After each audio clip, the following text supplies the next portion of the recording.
save the Radio Caroline ship, the Ross Revenge, which is in danger of breaking up off the Kent coast. The 1,000-ton trawler ran aground on the Goodwin Sands off Ramsgate last night. Since then, it's been battered by heavy seas. Early today, the crew of 6 were airlifted to safety. The RAF say they're lucky to be alive. David Forsdyke reports.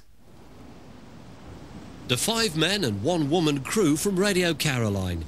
They were plucked in the nick of time from the decks of the converted trawler Ross Revenge, tonight still being pounded by seas off the East Kent coastline.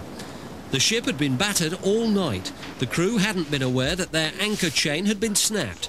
Around dawn they realised that they'd been driven more than 15 miles south onto notorious sandbanks off Kent.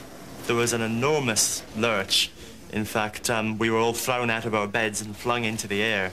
We realised immediately something was wrong.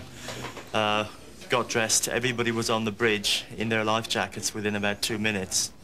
We called the Coast Guard and they informed us that we had actually run aground on the Goodwin Sands. The survivors had stayed on board as long as possible to try to save the ship. Back on dry land, they had no illusions about how lucky they'd been. We were basically praying for our lives because we knew that within a few minutes the whole thing would go into the water and basically we'd all be dead. We were very lucky the RAF showed up when they did. Yes, I was going to say, if they'd come, say, a couple of minutes later, then we might not be here today.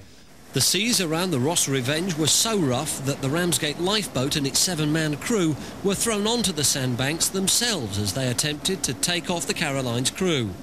A major problem for the RAF rescue team was the huge mast on Caroline.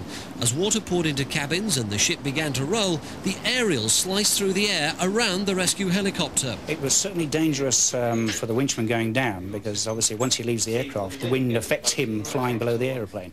And from our point of view upstairs, the boat rocking as it was doing on its beam with the 150-foot masts, it makes life a little bit tricky.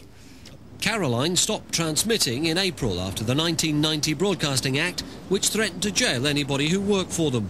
It was trying to become a legitimate satellite Kent school is broadcaster. Those on board until this morning were caretakers waiting for the big break.